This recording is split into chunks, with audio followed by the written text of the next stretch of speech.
और इंसान बेचारा इतना फुदक रहा है, इतना नाश कर रहा है। अरे तुझे मौत आएगी, और ये मौत जब आएगी तेरी औकात तुझको बता देगी। तुझे अपने शरीर पे बड़ा नाज है, अपनी दौलत पे बड़ा गुरूर है। ये बड़े बड़े बादशाह, ये बड़े बड़े मिनिस्टर, ये बड़े बड़े राजा, ये बड़े बड़े जालिम, मौत तो इनको भी आएगी। और इसी देश में हमने देखा, इसी मुल्क में हमने देखा, देश को दंगों की आग में झोंकने वाले, देश में हजारों लोगों के कातिल, हजारों लोगों को मारने वाले, हजारों लोगों के खून की होली खेलने वाले, मौत उनको भी आई है मेरे भाई। और ऐसी मौत आई है, दुनिया ने तमाशा देखा है, बहुत बुरी मौत आई है मेरे अजीजों। मौत इंसान को आएगी, कुल्लु नफ्सिन ज़ाइक़तुल मौत, हर इंसान को मरना है, हर जानदार को मरना है। अभी मैं एक न्यूज देख रहा था, अमेरिका में एक लेबोरेटरी बनाई जा रही है, एक प्रयोगशाला, और वहां इंसान की बॉडी को रखा जा रहा है, और एक बॉडी को रखने पर कई करोड़ रुपए खर्च आ रहे हैं। और इंसान बॉडी को रख करके क्या प्लानिंग कर रहा है, दोबारा इस मुर्दा को हम जिंदा कैसे करें, इस पर वहां रिसर्च हो रही है। बहुत सारे लोग पैसा खर्च करके अपनी बॉडी को उसमें प्रिजर्व करवा रहे हैं, और इस पर रिसर्च चल रही कि कैसे मुर्दा इंसान को जिंदा किया जाए। क्या ये पॉसिबल है? कुरान कहता है ये पॉसिबल नहीं है। कुरान करीम उठाओ, सूरह वाक़िया के अंदर अल्लाह फरमाता है, फलौला इदा बलगतिल हुल्कूम व अंतुम हीनइज़िन तंजुरून। मेरे बंदो, जब तुम्हारी मौत का टाइम आएगा, जब तुम्हारी जान हलक तक पहुंच जाएगी, और तुम देखोगे मरने वाले के जो करीबी रिश्तेदार हैं वो पास में बैठे हुए, और उनके सामने इंसान को मौत आएगी। कभी आपने किसी को मरते हुए देखा है? इत्तेफाक से मेरे नाना का जब इंतकाल हुआ तो मैं वहां पे था। जैसे ही इंसान का इंतकाल होता है, इंसान की आंखें ऊपर उड़ जाती है, क्योंकि रूह जो होती है ना, जब फरिश्ता लेके जाता है तो इंसान की आंखें फटी की फटी रह जाती है, और अगर मुंह खुला है तो मुंह खुला का खुला रह जाता है। मरने वाले को तुम देख रहे हो कि वो मर रहा है। वनहनु अक़रबु इलैहि मिनकुम वलाकिन ला तुबसिरून। मां का इंतकाल हो रहा है, बच्चे बगल में बैठे, बाप का इंतकाल हो रहा है, बेटे बगल में बैठे हैं। बेटों को यह लग रहा है कि बाप से सबसे ज्यादा करीब हम हैं, बेटी को यह लग रहा है मां से सबसे ज्यादा करीब हम हैं। अल्लाह कहता है वनहनु अक़रबु इलैहि मिनकुम वलाकिन ला तुबसिरून, मरने वाले से सबसे ज्यादा करीब हम हैं। फलौला इन कुंतुम गैर मदीनीन तरजिऊनहा इन कुंतुम सादिकीन। ऐ मेरे बंदो, अगर तुमको ये लगता है कि कोई अल्लाह नहीं है, कोई रब नहीं है, कोई मौत देने वाला नहीं है, और तुम किसी के अंडर में नहीं हो, तुम किसी के पावर में नहीं हो, तो जरा मरने वाले को दोबारा जिंदा करके दिखा दो, जरा रूह को वापस डाल के दिखा दो। नहीं कर सकते, मुर्दा जिंदा नहीं हो सकता मेरे भाई। जो मर गया वो मर गया, अब मरने के बाद दोबारा उसके अंदर जान नहीं डाल सकते। ये है मौत। और कभी गौर करना, मौत हमारी बेबसी बताती है। जब हमारा इंतकाल होता है ना, दुनिया में मैं आपके सामने आया हूं कुर्ता पायजामा सदरी पहन के आया हूं, मरेंगे तो क्या पहनेंगे? कफन पहनेंगे। दुनिया में नहाने जाएंगे, कोई लक्स से नहा रहा है, कोई लाइफ बॉय से नहा रहा है, कोई सिंथॉल से नहा रहा है, कोई अलग अलग ब्रांड के साबुन इस्तेमाल कर रहे हैं। जाड़े का मौसम है, हम गर्म पानी करके नहा रहे हैं। घरों में जो पैसे वाले लोग हैं गीजर लगवाते हैं, गर्मी का मौसम है ठंडे पानी से नहाते हैं। मर गया बेचारा, कुछ नहीं बोलता। गर्म से नहलाओ, ठंडे से नहलाओ, साबुन के साथ नहलाओ, बिना साबुन के नहलाओ, कुछ नहीं बोल सकता। दुनिया में नहाता था, अपना अलग एटीट्यूड था, आधा आधा घंटे तक नहाता रहता था, चेहरे के लिए अलग फेस वॉश था, बॉडी के लिए अलग बॉडी वॉश था, बालों के लिए अलग शैम्पू था। लेकिन आज मरने के बाद आज इतना बेबस है इंसान, दूसरे उसको नहला रहे हैं, उसके रिश्तेदार उसको नहला रहे हैं। वो बेचारा ये कहने की ताकत भी नहीं रखता कि मैं तो लक से नहाया करता था, तुम मुझे बैर की पत्तियों से क्यों नहला रहे हो? मैं तो फला साबुन से नहाया करता था, मेरा फेवरेट साबुन कहाँ है, मेरा शैम्पू कहाँ है, मेरा बॉडी वॉश कहाँ है, मेरा फेस वॉश कहाँ है? वो बेचारा ये कहने की ताकत भी नहीं रखता कि मैं तो दुनिया में पानी हमेशा गर्म करके नहाया करता था, तुम मुझे ठंडे पानी से क्यों नहला रहे हो? दुनिया में नहाता था, बाथरूम में पैक होकर के नहाता था, आज उसके नहलाने वाले, उसके घर वाले उसको नहला रहे हैं, उसके बदन का कपड़ा भी नहीं उतर रहा है, कैंची से उसका कुर्ता काटा जा रहा है, कैंची से उसकी बनियान को काटा जा रहा है, उसका तहबन उतारा जा रहा है, उसका अंडरवियर उतारा जा रहा है। आज उसकी शर्मगाह को दूसरे लोग खोल करके नहला रहे हैं। अल्लाह अकबर, कितनी बेबसी है मेरे भाई। नहला दिया गया, अब कफन का नंबर आया। इस्लाम की तालीम देखो, अमीर आदमी को भी वही कफन देना है, गरीब को भी वही कफन देना है, वही सूती कपड़ा है, वही सफेद चादर है। दुनिया में बहुत रंगीन रंगीन पहन करके चला करता था, ब्रांडेड कपड़े पहना करता था, महंगे कपड़े पहना करता था। आज मरने के बाद उसी सूती चादर में, उसी सूती चादर में तुझको कफनाया जा रहा है, उसी सूती कफन में तुझको कफनाया जा रहा है। कफना दिया गया, अब उसके बाद कब्रिस्तान लेके जाना है। अगर कब्रिस्तान करीब में है, जनाजे की चारपाई पे लाश को रखा गया, चारपाई को 4 लोगों ने कंधे पर उठाया, लेके कब्रिस्तान पहुंचे। इतना बेबस है इंसान, मरने के बाद हिल नहीं सकता। उसकी बॉडी को 4 लोग मिल करके जनाजे पर उठा करके लेके कब्रिस्तान जा रहे। कब्रिस्तान लेके जाया गया, वहां पहले से कब्र को खोद करके रेडी किया गया है। जनाजे को कब्र में उतारा गया, मिट्टी डाली गई, कब्र तैयार हो गई। घर वालों ने खड़े होकर के मगफरत की दुआ कर दी, आसानी की दुआ कर दी। फिर उसके बाद मिट्टी, हाथ से अपने मिट्टी झाड़ करके घर वाले वापस चले गए। ऐ इंसान, तू कितना गाफिल, तू क्या क्या हरकतें करता है। इस कब्र में न तेरा बाप तेरे साथ आया, न तेरे बच्चे तेरे साथ आए, न तेरी बीवी तेरे साथ आई, न तेरा माल तेरे साथ आया, न जमीन तेरे साथ आई, न जायदाद तेरे साथ आई। कुल्लु नफ्सिन ज़ाइक़तुल मौत, हर नफ्स को मौत का मजा चला है। अल्लाह अपने नबी से कुरान में कहता है, वमा जअलना लिबशरिन मिन क़ब्लिकल खुल्द अफ़इन मित्त फ़हुमुल खालिदून। ऐ नबी, आपसे पहले जितने इंसान आए उनको भी मौत आई और आपको भी मौत आने वाली है, आपको भी मरना है। इन्नका मय्यितुन व इन्नहुम मय्यितून, ऐ नबी आप भी मरने वाले हैं और ये सब मरने वाले, सबको मौत आने वाली है। हमारे नबी को मौत आई कि नहीं आई? आइए जरा सा नबी की वफात का नक्शा आपके सामने खींचते हैं। नबी का इंतकाल कब हुआ? रबीउल अव्वल के महीने। उम्र कितनी थी? 63 बरस। महीना कौन सा? रबीउल अव्वल। तारीख कौन सी? 12 तारीख। दिन कौन सा? सोमवार का दिन। थोड़ा और पीछे चलो, रबीउल अव्वल के पहले जब रमजान का महीना आया, प्यारे नबी की आदत थी रमजान में हर साल हजरत जिब्रील अलैहिस्सलाम आपके पास आते थे और आपको कुरान का दौर कराते थे, कुरान पढ़ाते थे और आप उनको कुरान सुनाते थे। आखिरी बार जब आपकी जिंदगी का आखिरी रमजान था, अल्लाह के प्यारे नबी ने जिब्रील को 2 मरतबा कुरान सुनाया।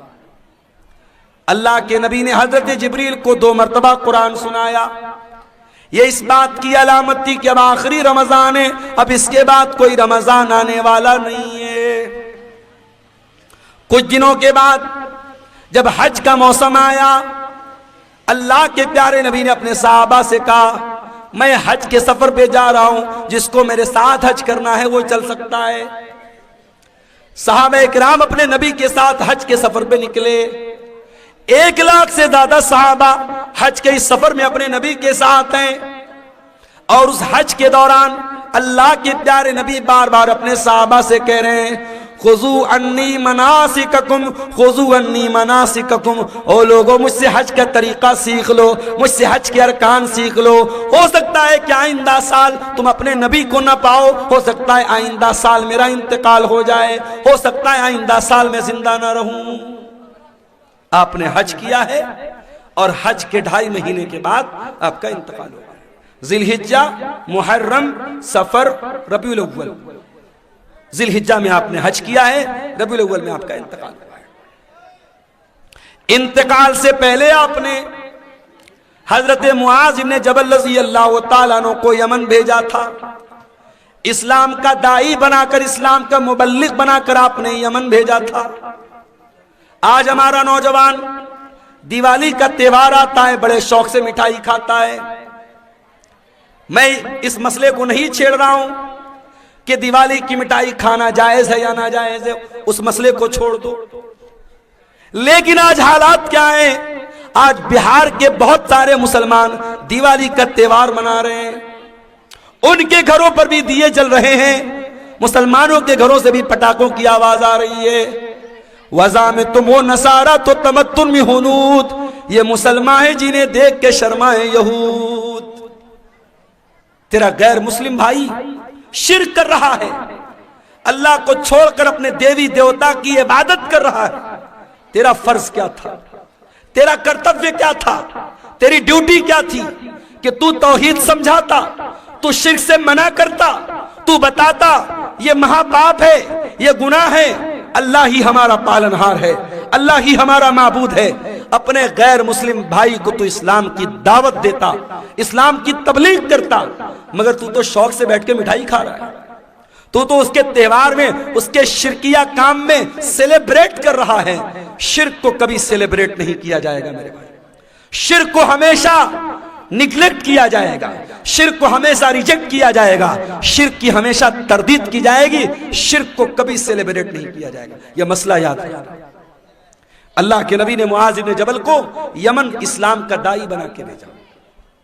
हजरत मुआज इब्न जबल ऊंटनी के ऊपर सवार हैं और ऊंटनी की नकेल अल्लाह के रसूल के हाथों में है। अल्लाह के नबी हजरत मुआज इब्न जबल को नसीहत कर रहे हैं, समझा रहे हैं, बुझा रहे हैं, उनको बातें बता रहे हैं। बातें बताते हुए आपने कहा, ऐ मुआज, हो सकता है कि आइंदा साल जब तुम मदीना में आओ तो तुम्हारा गुजर तुम्हारे नबी की कब्र के पास। ऐ मुआज, हो सकता है कि आइंदा साल जब तुम आओ तो अपने रसूल को न पाओ और रसूल की जगह तुम्हें रसूल की कब्र नजर आए और रसूल की कब्र के पास से तुम्हारा गुजर। हदीस के अल्फाज हैं, इतना सुनना था कि मुआज इब्न जबल रोने लगे, आंखों से आंसू जारी हो गए। अय अल्लाह के नबी, क्या वो दिन भी देखना पड़ेगा? आपकी जुदाई को सहना पड़ेगा, आप भी हमको दागे मुफारकत दे के चले जाएंगे, आप भी हमें छोड़ के चले जाएंगे। ये मंजर याद करके हजरत मुआज इब्न जबल रोने लगे। जब वो रोने लगे तो अल्लाह के प्यारे नबी ने मदीना की तरफ इशारा किया, मदीना की तरफ इशारा किया और आपने फरमाया, ऐ मुआज इब्न जबल, इन्ना औलन नास बी अल मुत्तकून मन कानू वहैसु कान। ऐ मुआज, कान खोल करके सुन लो, अगर मुझसे मोहब्बत करते हो और कयामत के दिन मेरे साथ रहना चाहते हो, मुत्तकी बन जाना, परहेजगार बन जाना, अल्लाह से डरने वाले बन जाना। जो मुत्तकी होंगे, जो परहेजगार होंगे, वो हमेशा मेरे साथ रहेंगे। ये बशारत आपने सुनाई। मेरे भाइयों, नबी को एहसास तो हो गया था कि आपका इंतकाल होने वाला है। उसके बाद जब आप मक्का फतह हो गया था, मक्का फतह होने के बाद जब कुरान की आयत उतरी, इज़ा जाअ नस्रुल्लाहि वल फतहु व रअयतन नास यदखुलून फी दीनिल्लाहि अफवाजा फसब्बिह बिहम्दि रब्बिका वस्तगफिरहु इन्नहु कान तव्वाबा। जब कुरान की ये छोटी सूरत नाजिल हुई तो नबी समझ गए कि अब जब अल्लाह का दीन मुकम्मल हो रहा है, अल्लाह का मिशन पूरा हो रहा है, इसका मतलब कि अब मेरी मौत का टाइम करीब आ रहा है। उन्हीं दिनों में अल्लाह के नबी बीमार पड़ गए। एक अंसारी साहबी के जनाजे में आप गए।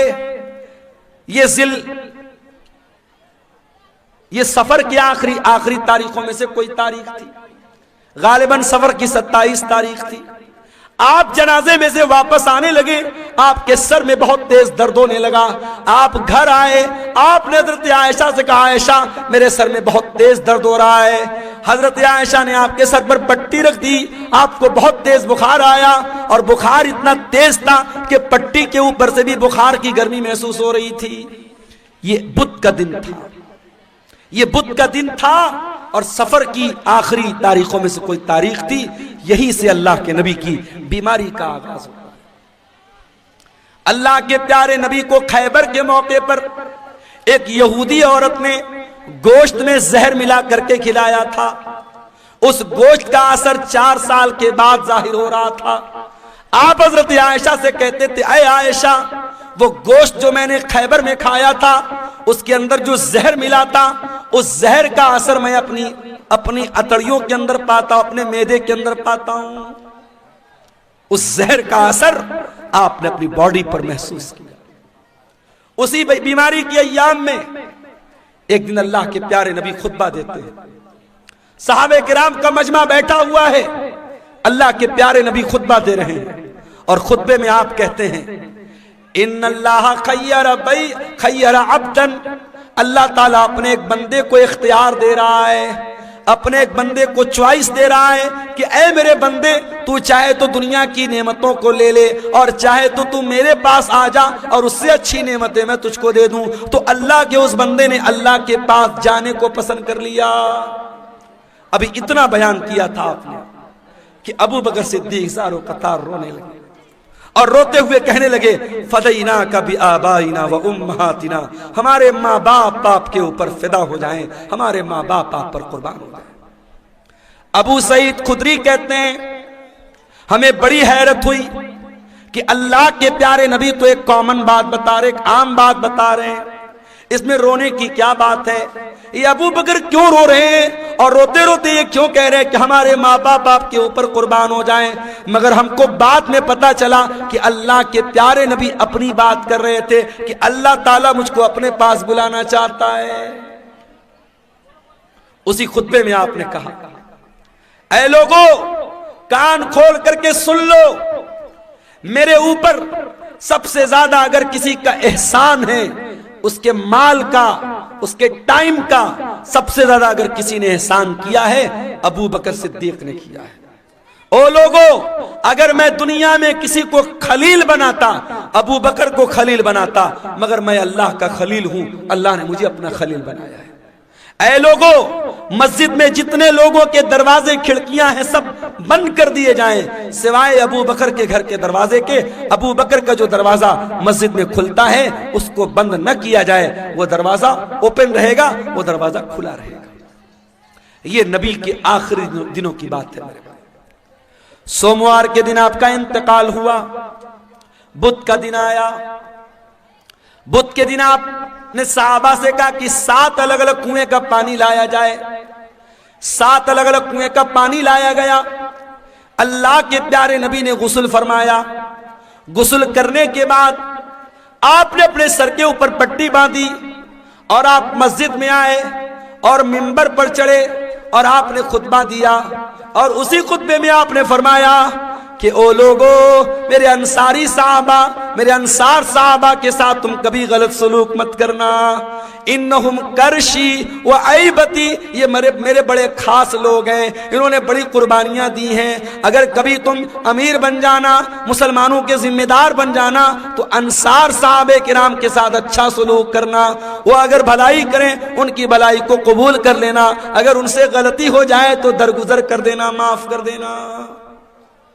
जुमेरात का दिन आया, नबी ने ज़ुहर पढ़ाई, नबी ने असर पढ़ाई, नबी ने मगरिब पढ़ाई और मगरिब की नमाज में आपने सूरतुल मुरसलात की तिलावत की।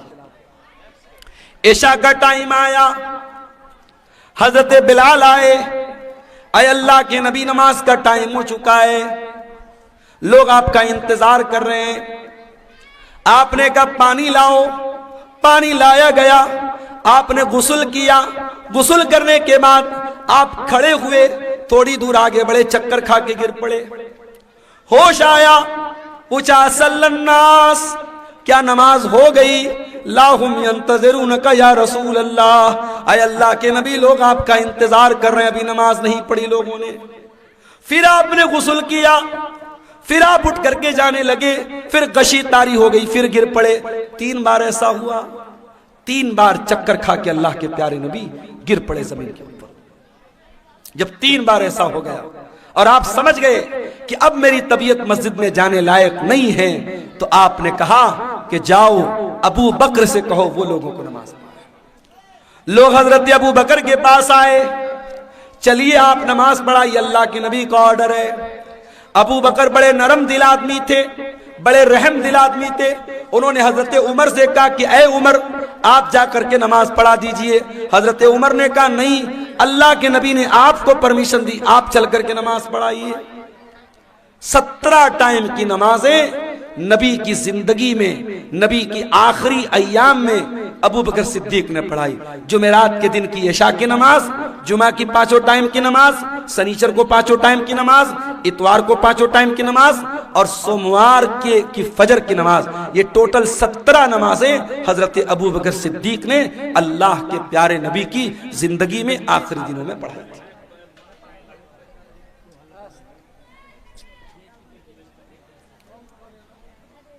शनिचर का दिन आया,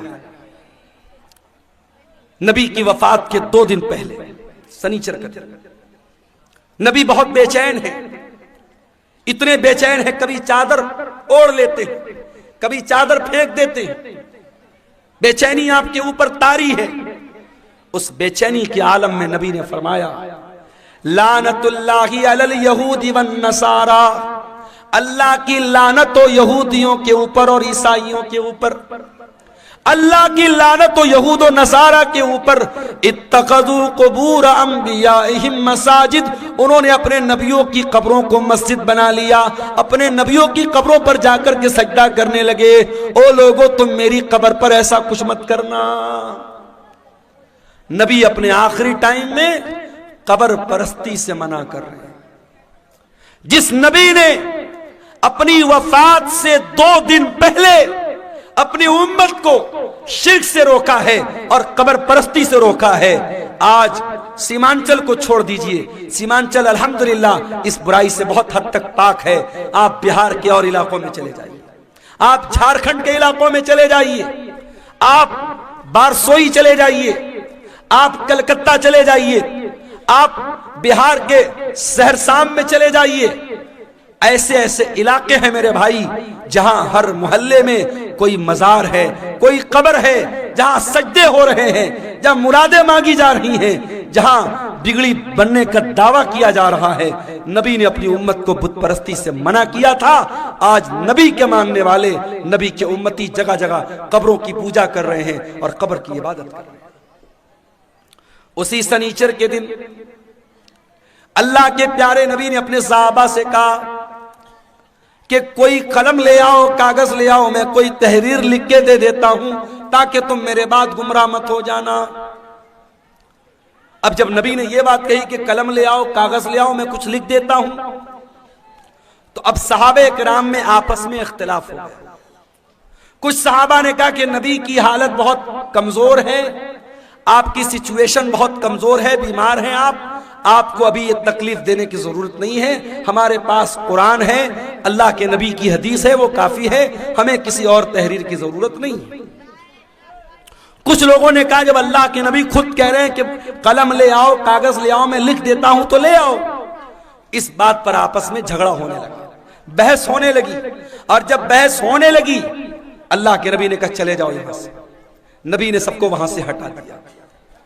इसका मतलब यह हुआ कि अगर वो बात इतनी इंपॉर्टेंट होती, इतनी अहम होती कि उसके बगैर मुसलमानों का काम न चलता, तो नबी सहाबा से ये ना कहते कि चले जाओ, नबी कहते ले आओ, मैं हर हाल में लिख के दे देता हूं। नबी ने नहीं लिखवाया, इसका मतलब कि वो बात पहले से आप बता चुके थे, वो बात कोई इतनी इंपॉर्टेंट बात नहीं थी। इतवार का दिन आया, नबी की वफात से एक दिन पहले नबी ने अपने सारे गुलामों को आजाद कर दिया। नबी के घर में जितने हथियार थे, तलवार थी, ढाल थी, ज़रा थी, सब आपने मुसलमानों के लिए वक्फ कर दिया। इतना ही नहीं, आपके घर में 7 दीनार थे, आपने उनको भी सदका खैरात कर दिया। इतवार के का दिन गुजारने के बाद जब रात आई है और चिराग जलाने के लिए तेल की जरूरत पड़ी है, तो अम्मा आयशा कहती है मेरे पास तेल नहीं था, मुझे पड़ोसी से मांगना पड़ा, तब जाकर मोहम्मद रसूलुल्लाह के घर में चिराग जला है, रोशनी हुई है। अल्लाह अकबर। मेरी प्यारी माँ और बहनों, आज आपका चप्पल आपकी पसंद का ना आए, आपका कपड़ा आपकी पसंद का ना आए, आपकी पसंद की ज्वेलरी आपका शौहर ना लाए, तो मियाँ बीवी में झगड़ा हो जाता है। बीवी कह देती है अरे जाइए, आपके साथ तो शादी करके मैं फंस गई, शादी करके फंस गई आपके साथ, आप तो कभी मेरी पसंद का सामान नहीं लाते हैं। आज शौहर अपना दिल और कलेजा निकाल के रख दे, तब भी बीवी खुश नहीं होने वाली। वो एक लतीफा है ना कि एक मौली साहब थे, बहुत अच्छी तकरीर करते थे, बहुत पब्लिक उनकी बड़ी इज्जत करती थी, बड़ा लोग एहतराम करते थे, और घर में जो उनकी घरवाली थी वो उनकी इज्जत ही नहीं करती थी, उनको मानती नहीं थी। तो एक दिन उनकी घरवाली ने कहा अरे सुनते हो, रात मैंने ख्वाब देखा एक बुजुर्ग हवा में उड़ रहे हैं, एक बुजुर्ग को देखा मैंने कि हवा में उड़ रहे हैं। मैं तो देख के बड़ी अचंभित हो गई, हैरान हो गई। तो मौली साहब ने कहा कि अरे पागल, वो बुजुर्ग मैं था जिसको तुमने हवा में उड़ते हुए देखा था। कहा अच्छा आप थे, इसीलिए थोड़ा टेढ़ा टेढ़ा उड़ रहे थे, सीधा नहीं उड़ रहे थे। तो बीवी कभी शौहर की तारीफ करने को तैयार नहीं होती है, ये मिजाज होता है मेरे भाइयों बीवियों का। लेकिन आप देखिए नबी की बीवियों ने कैसी जिंदगी गुजारी। नबी ने अपनी बीवियों को कोई लग्जरी लाइफ नहीं दी, कोई शानदार घर नहीं है, कोई शानदार कपड़ा नहीं है, कोई शानदार फर्नीचर नहीं है। नबी की हयात का आखिरी दिन है और नबी के घर में जो चिराग जल रहा है, चिराग की बत्ती का तेल भी उधार मांग के लाया गया है। सोमवार का दिन आता है, नबी अकरम की जिंदगी का आखिरी दिन है। अल्लाह के प्यारे नबी फजर की नमाज का टाइम होता है, बिस्तर से उठते हैं, अपने कमरे के दरवाजे पर आते हैं, पर्दा हटाते हैं, सामने सहाबे किराम नमाज पढ़ रहे हैं, अबू बकर सिद्दीक नमाज पढ़ा रहे हैं और सहाबे किराम नमाज पढ़ रहे हैं। ये मंजर देख करके अल्लाह के नबी बहुत खुश होते हैं और आपके चेहरे पर मुस्कुराहट आ जाती है। आप जब मुस्कुराने लगते हैं तो सहाबे किराम नमाज की हालत में अपने नबी की मुस्कुराहट को महसूस कर लेते हैं।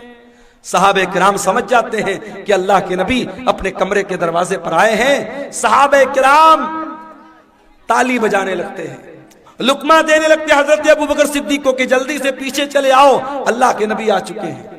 लेकिन जब अल्लाह के नबी ने महसूस किया कि सहाबे किराम चाहते कि मैं इमामत कराऊं, तो आपने इशारा किया कि नमाज पूरी करो, और उसके बाद आपने पर्दा गिरा दिया। ये आखिरी नजर थी, सहाबा कहते हैं आखिरी दीदार था जो हमने अपने नबी का किया था।